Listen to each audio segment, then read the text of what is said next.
Sung Jin-woo is a useless E-rank adventurer who's weaker than even normal humans. One day, in a dangerous dungeon, he's about to be killed by overpowered statues, but he suddenly receives an offer from a mysterious system and gets the chance to become the strongest hunter alive. 3 years ago, a fleet of warships surrounds a small island filled with monsters. But the military already knows regular weapons won't work. Instead, the Jeju Island raiding squad steps in to deal with the red ants coming out of the forest, and they start fighting, but are quickly overwhelmed. As they're about to be defeated, a hooded healer jumps in and saves an injured hunter, while his 2 allies take down the rest of the ants. Everyone realizes they're S-rank hunters, and the men easily push the monsters back before a huge white ant charges at one of them. However, he swiftly takes it down as well and starts fighting the others. Watching from a nearby city, Choi Jong-in blasts fire at the army of ants moving toward him and orders the Hunters Guild to move forward. 10 years earlier, dimensional gates suddenly opened all over the world, releasing magic beasts. At the same time, some people gained supernatural abilities and become hunters. Their power level stays the same from the moment they awaken, ranked from E to S. Presently, a guy named Sung Jin-woo arrives at a construction site for a low-level raid. The hunters cheerily greet him and he meets the healer Lee Joo-hee, who says she's worried about the injuries from his previous job. Their leader, Song Cheol, gathers everyone and decides to lead before they head in. Meanwhile, the Hunters Association chairman Go Gun-hee explains that essence stones found in dungeons are valuable and they're used to make weapons and might even be developed into clean energy sources. Inside the dungeon, Jin-woo happily discovers his first essence stone, but a goblin attacks him. He hurriedly tries fighting it, but his knife breaks and he gets stabbed before Park Gi-sul kills the goblin and Joo-hee heals him. The team defeats the dungeon boss and starts celebrating, but they unexpectedly find a path to a rare double dungeon and vote on entering it. The hunters are split on it, and it comes down to Jin-woo, who votes that they should go in. Inside, they find a pair of huge gates and go in to find themselves in a room filled with huge statues. The door suddenly shuts, and a hunter says, "They never should have come this way," and tries to leave, but a statue instantly kills him. Shocked, Jin-woo looks over at the giant statue, which suddenly stares back at him. He hurriedly tells everyone to get down, but the giant statue fires a beam at them, killing some of the party members as Jin-woo desperately realizes they're done for. Chi-yul quickly tells everyone to stay completely still, or the giant statue will attack again. Jin-woo checks on Joo-hee, who is too scared to move, and realizes Chi-yul has lost an arm from the earlier blast. Jin-woo stops the bleeding, while Chi-yul explains that the statue is probably A or even S rank. He points out the 3 rules written on the walls: revere God, praise God, prove your faith to God. And Jin-woo believes the God they need to obey is the giant statue. Chi-yul and Jin-woo try to figure out how to pass the statue's tests, and a hunter tries to run to the exit, thinking he's fast enough to escape, but the statue instantly kills him. Trying to stay calm, Jin-woo tests the first rule: revere. He kneels and tells everyone else to do so too, seeing which the statue creepily grins. Some hunters think it's safe and get up too early, so the statue gets up and starts walking towards them. One man tries to praise God by chanting prayers in front of him, but he gets killed as well. So the hunters hurriedly run away from it, and Jin-woo realizes that by praise, they mean the statues holding instruments. He tells everyone to run to those statues, and when the statues start playing, the giant one returns to its throne while Jin-woo barely manages to reach as a singing statue, but ends up losing his leg. A stone altars appear, and the hunters step into it, realizing this is the final test. The statues start moving towards them, and Jin-woo realizes that looking directly at them stops them, but the gates to the exit open as well. As they're waiting, some of the hunters run out of the circle out of fear, so Jin-woo tells Chi-yul to leave with Joo-hee. Even though she resists, Chi-yul knocks her out and leaves with her, leaving Jin-woo alone. He weakly raises his sword to try and fight the statues, but they brutally start beating him up. As he's wearily lying on the ground about to be killed, a mysterious screen appears in front of him and asks if he wants to become a player, so Jin-woo accepts. Jin-woo wakes up in a hospital and is surprised to see that his body is completely healed before Woo Jin-chul and Kang Tae-shik from the Hunters Association visit him. They explain that he's been unconscious for 3 days, and that when they found him, there were no statues or signs of the massacre the other survivors talked about. They ask if he might have gone through a second awakening, which could greatly increase his rank, but when they test his mana with their device, it only shows a score of 10, which is lower than even an average E rank. After they leave, Jin-woo confusingly wonders why they didn't mention the strange screen hovering in the air in front of him. His sister, Gina, hurriedly rushes in and tells him off for putting himself in danger again. She even offers to quit school so he doesn't have to work as a hunter anymore, but Jinwoo comforts her and checks if she can see the screen, but she can't. After she leaves, he starts reading the messages himself. The system introduces itself and warns that ignoring its tasks comes with penalties. It gives him a daily quest that tells him to do different exercises. Jinwoo questions where he'll get that kind of stamina from when he's hospitalized and goes to sleep. However, at night, he suddenly gets transported to a desert and is told that he must survive 4 hours while being chased by giant centipedes. A while later, as Jinwoo is desperately running, he's about to be eaten by the centipede, but is suddenly transported back to the hospital room and is informed that he survived the penalty quest, and the nurses hurriedly ask if he's all right. Realizing the system is real, Jinwoo starts doing the quests and earning rewards. He starts training every day and receives a key to a special dungeon, so he decides to check it out and arrives at a train station. He doesn't see any entrance, so he tries using the key and gets pulled into a dungeon. As he's walking, he suddenly runs into a group of goblins. He starts fighting and swiftly manages to kill them, but a wolf suddenly attacks him. Jinwoo quickly dodges and remarks that he can sense that this one's stronger than those goblins. He realizes his legs aren't moving because he's afraid, and tells himself that he's done for if he gets injured here. As Jinwoo starts fighting the wolves, he's surprised to realize that his speed and reflexes have become much faster, and he can easily dodge the wolf. He even lands a punch strong enough to send the wolf flying into a wall, but he knows he can't beat it with his bare hands. While running, he remembers that the system gives him an inventory, so he quickly opens it and grabs the sword. He manages to kill the wolf, but 2 more appear, so he manages to defeat one of them, but the other runs away. When he's alone again, he checks his stats and items. Instead of magic stones, he gets loot he can sell for money inside the system. Before he can leave, dozens of steel-fanged wolves show up, and even though he's afraid, he charges at them and wipes them all out. Later, he picks up a teleport stone and heads deeper into the dungeon. Meanwhile, Juhee gets a call about a dungeon break, so she begrudgingly agrees to help since they're short on healers. Back in the dungeon, Jinwoo realizes that the color of a monster's name shows how strong it is compared to him. White means weak, orange means they're equal to him, and red means stronger. He goes down and is attacked by the boss, a giant snake. He tries fighting it but realizes his sword can't pierce its scales, and the snake easily throws him around. Thinking about how he used to be called the weakest hunter, Jinwoo determinedly forces himself to keep fighting. He drops his broken blade, grabs the snake with his bare hands, and crushes its neck, after which the dungeon disappears, and he's transported back to the train station. Outside, soldiers think he's just a regular civilian until they realize he's a hunter. He asks about the monsters from the dungeon break, and senses the last one, a huge stone golem. He sees that E and D rank hunters nearby are struggling to hurt it, and Jinwoo spots Juhee trying to heal them, so he secretly throws his broken sword and it hits the golem in the eye, breaking its defense and allowing the hunters to defeat it. At the hospital, the nurses whisper about how Jinwoo suddenly looks muscular, surprised at how much his body has changed. One nurse, Choi Yura, accidentally walks into his room right after he finishes exercising and gets flustered when she sees him. Trying to stay professional, she tells him he's ready to be discharged and even asks for his phone number, so Jinwoo, not realizing she's interested in him, gives it to her because he thinks it's for hospital records. Back at home,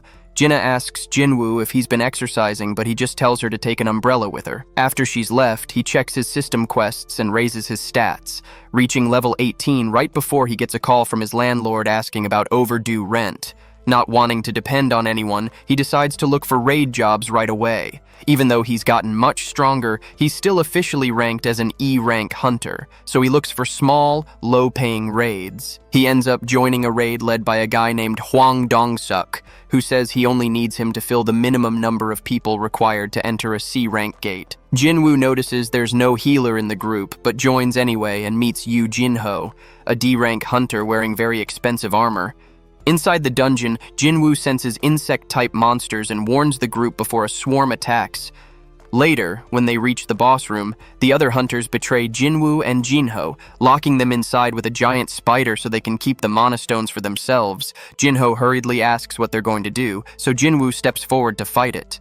Dong-suk and his group leave the dungeon, planning to sneak back in through the upper tunnels after the giant arachnid kills Jinwoo and Jinho. They discuss how much money they can make from mana crystals, and Dong-suk even searches up information about Jinho's father so he can pretend to feel sorry after Jinho dies. Inside the boss room, Jinho wants to run away, knowing a C-rank boss usually needs at least a B-rank hunter to defeat it, but Jinwoo starts fighting it. His dagger can't cut through the spider's shell, and even though he dodges well, he eventually gets tired and gets hit right before the spider finishes him off. Jinwoo quickly uses his daily full recovery reward, gets all his strength back. He swiftly blinds the spider and manages to kill it, after which he levels up. Meanwhile, the chairman Go spars with Jin Chul and effortlessly defeats him. Back in the dungeon, Dong-suk is shocked to see that Jinho and Jinwoo were able to take the spider down. He orders Jinho to kill Jinwoo and says they'll let him go if he does that. However, Jinho refuses, so the party decides to kill them both. The system gives Jinwoo a mission to kill the 6 hunters and cuts them down one by one. Dong-suk remarks that there's no way in hell Jinwoo is E rank and asks him to not kill him since he can pay him with all the mana crystals and essence stones. However, Jinwoo asks if he really wants to beg for mercy after trying to kill him 3 times and swiftly slashes his neck off. When the dungeon closes, the Hunters Guild worker is surprised to hear that only the D and E rank hunters are alive, but she thinks Jinho must have handled everything himself, while the Jinwoo just hid to stay safe. As it starts to rain, Jinwoo mutters that he's glad he gave Gina that umbrella. A Hunters Association agent tells Woo Jin-chul that an 8-person strike team in the insect dungeon was almost wiped out, but only a D rank and an E rank hunter made it out alive. The agent thinks Yu Jinho survived because of his high-end gear, but Woo is surprised to hear that the other survivor was Sung Jin-woo, the same hunter from the double dungeon case, and he's shocked to learn that one of the dead hunters was Hwang Dong-suk, the older brother of famous S-rank hunter Hwang Dong-soo. Back at home, Jinwoo brings fried chicken for his sister Gina and tells her he can finally afford their mom's hospital bills. When she asks about the raid, Jinwoo doesn't say anything, thinking about how easily he killed the corrupt hunters. Later, the system removes the effects of the alcohol he drank, and he checks his abilities, seeing the blessing that allowed him to regrow his limbs after the double dungeon. Jinho calls again, wanting to form a team. At a cafe, he explains that he wants to become a guild master and tries to convince Jinwoo to join him, but Jinwoo just leaves. In America, Hwang Dong-soo hears about his brother's death and angrily says he'll get revenge on whoever killed him. Later, while training with Gina, Jinwoo gets a secret quest that gives him a key to an S-rank dungeon with ingredients that might cure their mother, so he goes in right away and fights a gigantic Cerberus. After a while, he manages to defeat it, levels up, and gets the recipe for the elixir of life, planning to return for the rest of the ingredients. Jinwoo visits his mother, who is still unconscious in the hospital because of eternal sleep disease. Wanting to save her, he decides he needs to become stronger before going back to the demon castle to collect the ingredients for the elixir of life. The next day, he meets Jinho at a cafe, and they agree to work together for 19 dungeon raids. But Jinwoo sets one rule: only the 2 of them will enter the gates. He tells Jinho to hire extra hunters just to meet the required number, the same trick Hwang Dong-suk used. So Jinho agrees right away because he wants to impress his father by completing raids without losing anyone. Meanwhile, Cha Hai-in finishes her training and is approached by Yujin Construction, who wants her to become the guild master of their new guild. She later tells Choi Jong-in, and he's relieved she refused the offer. Meanwhile, Jinho's father explains how important guilds are and how their company needs one to survive, but his plan doesn't include Jinho. Later, Jinwoo realizes he can't overfill his daily quest anymore and gets a useless bingo card as the reward. While walking through the city, he receives an emergency call for a D-rank raid and decides to take it, and other hunters also receive the alert, so they choose to join. At the gate, Jinwoo sees the other hunters from the double dungeon before 3 criminals appear in handcuffs, escorted by Kang Taishik, the B-rank official from before, who says he's been sent to supervise the criminals during this raid. The criminals wildly kill the goblins today, and Soo-hee smilingly tells Jinwoo he hasn't been hurt all day today, and Song remarks that Jinwoo definitely has gotten stronger. When the group reaches a fork with 3 tunnels, Taishik suggests splitting up since there'd be additional risk, but they'd be able to finish sooner too. Jinwoo remarks that due to his increased perception ability, he can already tell which path leads to the boss. He tells Song they should go to the left, so they head in with So-hee, while Taishik takes the criminals to the right, and Kim and Jung-ho go down the center path. While Kim and Jung-ho fight through their route, Kim finally decides he will apologize to Jinwoo after the raid. Meanwhile, Taishik remembers how a father paid him to kill the 3 criminal hunters, believing the justice system would eventually let them go free. He swiftly kills all the 3 prisoners and prepares to cover it up, but Kim and Jung-ho shockingly see him do it, so he mutters that he'll have to kill them too. Jinwoo's team hears screams and rushes over, only to find the others dead. As Kim is lying on the ground, he weakly apologizes to Jinwoo before Taishik suddenly attacks Juhee. However, Jinwoo quickly stops him. Song tries to protect the group, but Taishik is too strong for him, so Jinwoo steps in. Taishik realizes Jinwoo cannot be a normal E rank and guesses he had a second awakening. They start fighting, and Taishik smilingly sees that Jinwoo has killed someone before this too. He uses his strength to fight him, but Jinwoo suddenly uses his skill, murderous intent, and stabs Taishik. Later, Woo Jinchul arrives to investigate, and before Jinwoo's secret can be revealed, Song claims he was the one who defeated Taishik. Jinchul doesn't believe him, but he agrees, and asks Kang to come with him, since he'll need to write this incident up. Jinwoo senses that Jinchul is an A rank, so he'd be helpless against him. Kang says Jinwoo might have a good reason for keeping his strength hidden, and tells him to think of this as his way of paying him back. 3 hours later, the man who had hired Taishik turned himself in, and as Juhee and Jinwoo are at the park, she shows him an essence stone and asks if he remembers this. Juhee confesses that she doesn't think she can keep working as a hunter. Her fear and stress have finally caught up to her, but she's thankful for the low-rank raids because they let her meet Jinwoo. She remembers how determined he always looked, even when he was badly hurt and she had to keep healing him. Before she leaves, she returns the essence stone Jinwoo had given her and admits she kept it instead of selling it. She reveals that she's going to retire as a hunter and will move back in with her parents, so Jinwoo smilingly says he'll invite her out when he's in the area. After she leaves, Jinwoo remembers how Jinchul told him that the S-rank hunter Hwang Dong-soo might be seeking revenge for his brother Hwang Dong-sook's death. Since even the law can't control S-ranks, Woo advised Jinwoo and Jinho to be careful, or even leave the country, so Jinwoo remarks that he has to get stronger. Later, Jinwoo and Jinho meet 6 low-rank hunters. Jinho hired to stay outside a glowing C-rank gate, and Jinho says he prioritized people who are qualified to be hunters, but have reasons they can't work. The team is shocked when Jinwoo announces that only he and Jinho will enter the dungeon,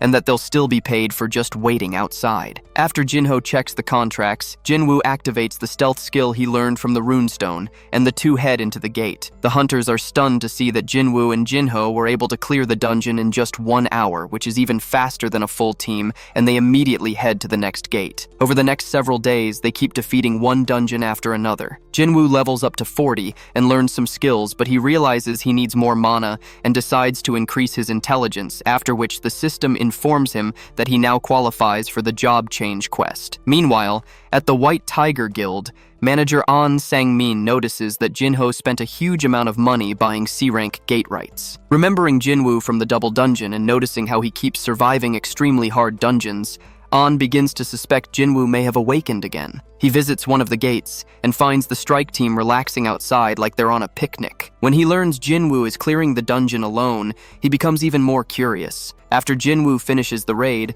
An invites him for coffee and tries to recruit him, offering better pay than Yujin Construction. However, An is shocked when Jinwoo shows him his massive 30 billion won contract. Using stealth, he suddenly disappears and makes a small cut on An's cheek, so An promises to not dig into his business anymore. Jinwoo reappears, heals the cut with a potion, and offers to sell 3 C-rank gates for 300 million won each, so An agrees. The next day, the White Tiger Guild shockingly realizes they overpaid since other C-rank gates were much cheaper. Jinwoo texts An and says they're even now, so An smilingly admits that guy sure isn't to be messed with. He might have scammed him, but he's got Jinwoo's contact info, so he'll be satisfied with that for now. Meanwhile, Jinwoo drives to the location of a job change quest. Jinwoo remarks that this quest seems to be optional and he's been given time to decide, so he wonders if he should assume that means it's going to be that much more difficult. He activates it, but remembers that he forgot his daily quest, so he decides to do it after he returns, and mutters that the real game starts now, while a knight is quietly waiting for him inside. Meanwhile, Jinho is quietly sitting with his father, Myunghan, before his older brother Jin-sung shows up and joins them. Their father talks about how hard it's been to recruit an S-rank hunter for the Yujin Guild, and Jin-sung tells Jinho off for going into C-rank dungeons. Back in the dungeon, Jinwoo gets a system message saying he can't use potions, healing, the store, or leave until he finishes the quest. When he hears metal footsteps approaching, he takes out his dagger and gets ready to fight it. But he realizes his skills can't break through the armor, so he uses pure strength and tears the knight apart. He levels up, but more knights immediately rush towards him. He swiftly keeps fighting several enemies and remarks that they're all different and need different strategies to defeat them. He slowly starts getting tired and realizes he needs higher intelligence to fight the mages better. Meanwhile, the Hunters Guild prepares for a mission to Jeju Island. Jinwoo finally defeats the last enemy and picks up a set of invisible B-rank armor. After recovering, he enters the next room and sees a knight sitting on the throne that's named Igris the Blood Red. He braces himself and starts fighting it, but Igris swiftly sends Jinwoo flying and quickly overwhelms him. Jinwoo desperately continues fighting and starts beating him up with his bare hands. He hurriedly grabs Igris' sword, summons his own weapon, and strikes Igris in the eye and throat, finally killing him. Igris dies and gives Jinwoo an S-rank helmet and a teleportation stone. However, Jinwoo sees that the quest still hasn't ended and more waves of enemies start coming towards him. Jinwoo tries fighting them, but he slowly gets overwhelmed, and an enemy knocks the teleportation stone from his hand. As Jinwoo is surrounded by an army of armored knights, he realizes he has to fight using only his bare hands. He wearily continues fighting the knights and remembers being called the weakest hunter. He sees his past self mockingly saying he's going to get himself killed and wonders if it's really going to be the same as back then. As a knight is about to finish him off, a screen suddenly appears in front of him and states that he forgot to finish his daily quest, so he will be teleported to the penalty zone. He remarks that luck really is a factor after all and is suddenly transported to the desert. He quickly opens the store and buys up potions to restore his mana and stamina, but he sees that his HP can't be restored yet. Before he can rest, the giant desert centipedes suddenly appear in front of him, so he swiftly starts fighting them, remarking that as long as it doesn't kill him, any pain he goes through is only going to make him stronger. At home, his sister Gina wakes up at night and wonders why Jinwoo isn't home yet before going back to sleep. Once Jinwoo recovers, he buys a new dagger and unlocks a new skill called Ruler's Hand. When the time in the penalty zone ends, he's teleported back to the throne room, now packed with even more knights. He realizes the knights are summons, and the real enemies are the mages controlling them, so he swiftly kills all the mages, and their knights disappear, finishing the job change quest. The system assigns him the class of Necromancer, which is upgraded into the hidden class, Shadow Monarch. He says the word "arise" to summons 30 shadow soldiers and tries to absorb Igris as well, but it doesn't work on his first 2 tries. Jinwoo reminds Igris that he is a warrior, so instead of defending the throne for someone long gone, he should defend the person standing in front of him. On his final attempt, Igris becomes a shadow and bows to Jinwoo along with the other knights, so Jinwoo says they're with him now. Thanks for watching. If you enjoyed the recap, make sure to like the video and subscribe to our channel, and I'll see you all next time.